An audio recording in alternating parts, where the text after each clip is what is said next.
Welcome to my channel. आज का जो टॉपिक है वो फिजिकल केमिस्ट्री का मोस्ट इम्पॉर्टेंट टॉपिक है, kinetic theory of gases. BSc first year के स्टूडेंट के लिए बहुत ही इम्पॉर्टेंट है ये टॉपिक। तो आज हम लोग देखेंगे काइनेटिक थ्योरी ऑफ गैसेस के एजम्पशंस यानी पोस्टुलेट्स। तो चलिए स्टार्ट करते हैं आज का टॉपिक।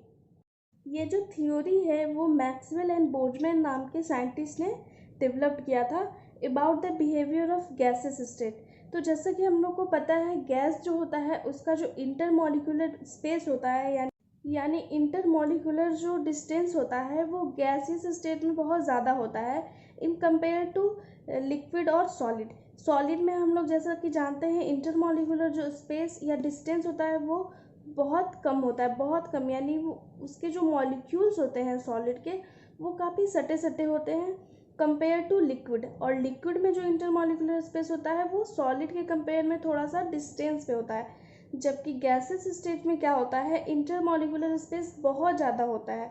तो इसी चीज़ को मैथमेटिकल थ्योरी के फॉर्म में मैक्सवेल एंड बोल्ट्जमैन डेवलप किए थे एक थ्योरी को। तो चलिए देखते हैं उनके एजम्पशन पहले। तो यहाँ पे फर्स्ट जो एजम्पशन है वो कहता है every gas is made up of a large number of extremely small particles called molecules. All the molecules of a particular gas are identical in mass and size and differ from gas to gas. यानी यहाँ पे कह रहा है कि जो भी gas के मॉलिक्यूल्स हैं वो स्मॉल पार्टिकल से मिलके बने होते हैं। यानी बहुत सारे जब छोटे छोटे पार्टिकल्स मिलते हैं तो एक लार्ज नंबर ऑफ मॉलिक्यूल्स का फॉर्मेशन करते हैं। लेकिन all the molecules of a particular gas, यानी किसी भी एक पर्टिकुलर गैस का अगर हम लोग एग्जांपल लें तो identical in mass and size होता है and differ from gas to gas होता है। यानी अगर हम लोग जैसे एग्जांपल से समझिए, दो गैस लेते हैं, एक CO2 गैस लेते हैं और एक मेथेन गैस होते हैं। तो CO2 गैस का जो भी मॉलिक्यूल्स होगा वो identical in mass and size होगा, बट अगर हम लोग कंपेयर करेंगे मेथेन गैस से तो वो डिफर हो जाएगा। तो यहाँ पे एक बॉक्स में हमने गैस के मॉलिक्यूल को दिखाया है कि इंटर मॉलिक्यूलर जो स्पेस है काफ़ी दूर दूर है, यानी स्पेस बहुत ज़्यादा है।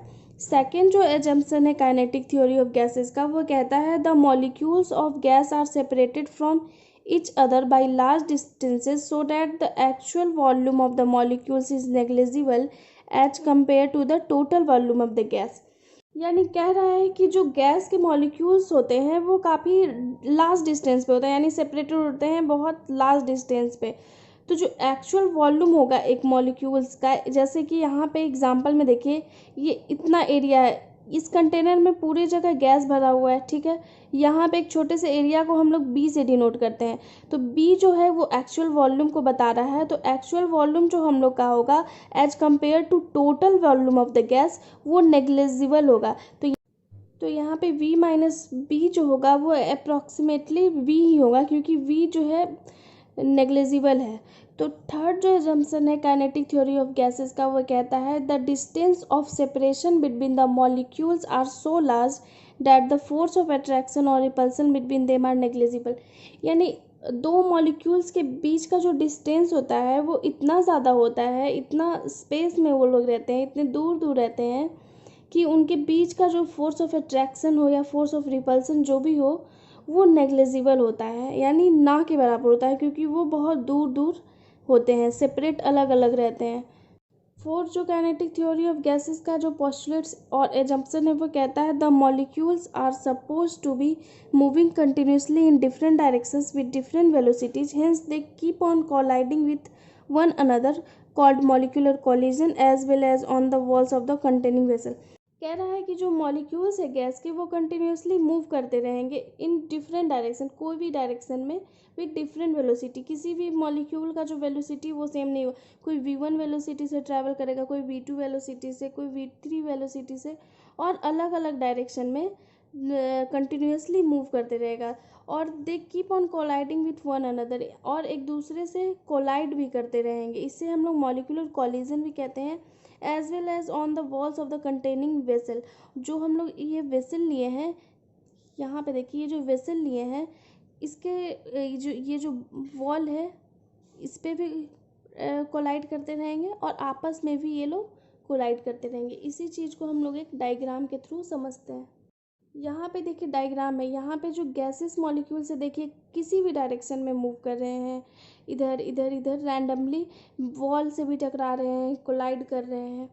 नेक्स्ट हम लोग देखते हैं the pressure exerted on the walls of the containing vessel is due to bombardment of the molecule on the walls of the containing vessel. यानी जो भी मॉलिक्यूल कोलाइड करते हैं जिस उसके कारण क्या होता है, जो हम लोग वेसल में एक गैस को दिखाए हैं तो उस वेसल पे एक प्रेशर क्रिएट होता है। तो उसी चीज़ को इस थ्योरी के एजम्पशन में बताया गया है। नेक्स्ट जो पॉइंट है वो कहता है since the molecules are moving with different velocities they possess different kinetic energies. However, the average kinetic energy of the molecules of a gas is directly proportional to the absolute temperature of the gas.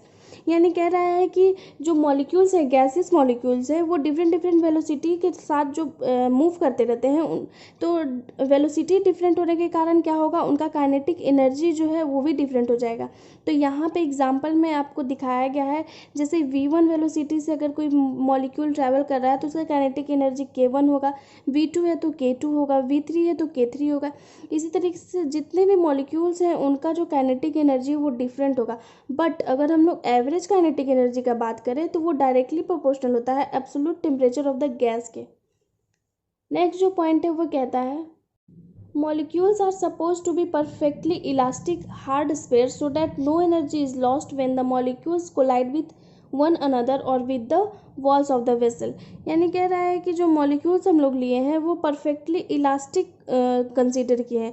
Perfectly elastic collision में क्या होता है कि ना तो energy loss होता है ना एनर्जी गेन होता है when the molecules collide with one another or with the walls of the vessel।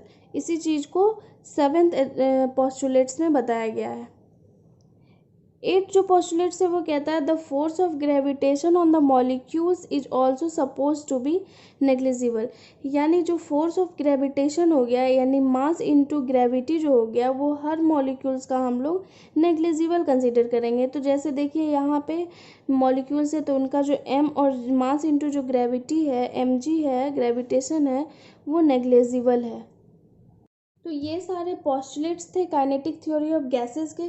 तो चलिए एक बार हम लोग समराइज कर लेते हैं। जो सबसे पहला पोस्टुलेट्स है वो कह रहा था कि जो गैस होते हैं वो छोटे छोटे पार्टिकल से मिलके बने होते हैं जिसे हम लोग मॉलिक्यूल्स कहते हैं, और पर्टिकुलर जो गैस का मॉलिक्यूल होता है वो आइडेंटिकल होता है मास और साइज के कंपेयर में, बट डिफर होता है गैस टू गैस। सेकंड जो पोस्टुलेट्स है उसका समरी था कि जो गैसेस मॉलिक्यूल्स होते हैं वो सेपरेट होते हैं एक लार्ज डिस्टेंस से, जिसके कारण जो actual volume of the molecule होता है वो नेग्लिजिबल हो जाता है compare to the total volume of the gas. Third जो पोस्टुलेट था काइनेटिक थ्योरी ऑफ गैसेस का वो कहता था कि डिस्टेंस ऑफ जो सेपरेशन था उन गैसेस मॉलिक्यूल्स के बीच में वो इतना लार्ज था कि फोर्स ऑफ अट्रैक्शन और फोर्स ऑफ रिपल्सन कोई भी उसमें काम नहीं कर रहा था, नेग्लिजिबल था। फोर्थ पॉइंट का समरी है कि जो मॉलिक्यूल्स थे वो कंटिन्यूअसली डिफरेंट डायरेक्शन में और डिफरेंट वेलोसिटी के साथ ट्रैवल कर रहे थे जिसके कारण उनके बीच में कॉलिजन हो रहा था। फिफ्थ जो पॉइंट था वो उसका समरी है वो कह रहा था कि प्रेशर एक्सर्ट हो रहा था due to bombardment of the molecules. Six जो पॉइंट है काइनेटिक थ्योरी ऑफ गैसेस का वो कह रहा था कि सारे जो मॉलिक्यूल्स है वो मूव कर रहे थे अलग अलग डायरेक्शन में विथ डिफरेंट वेलोसिटी, जिसके कारण उनका जो काइनेटिक एनर्जी था वो भी डिफरेंट हो जा रहा था। सिक्स पॉइंट ये कह रहा था। सेवन पॉइंट क्या कह रहा था कि जो हम लोग मॉलिक्यूल्स लिए थे वो परफेक्टली इलास्टिक लिए थे जिसके कारण जो एनर्जी था वो लॉस नहीं हो रहा था, और मॉलिक्यूल्स जो थे कोलाइड कर रहे थे एक दूसरे के साथ वॉल्स ऑफ द वेसल, यानी वेसल के वॉल से और वेसल के अंदर एक दूसरे से भी कोलाइड कर रहे थे। एट जो लास्ट पॉइंट था, एट जो पॉइंट था वो कह रहा था कि जो फोर्स ऑफ ग्रेविटेशन है वो मॉलिक्यूल्स का हम लोग सपोज किए थे नेग्लिजिबल।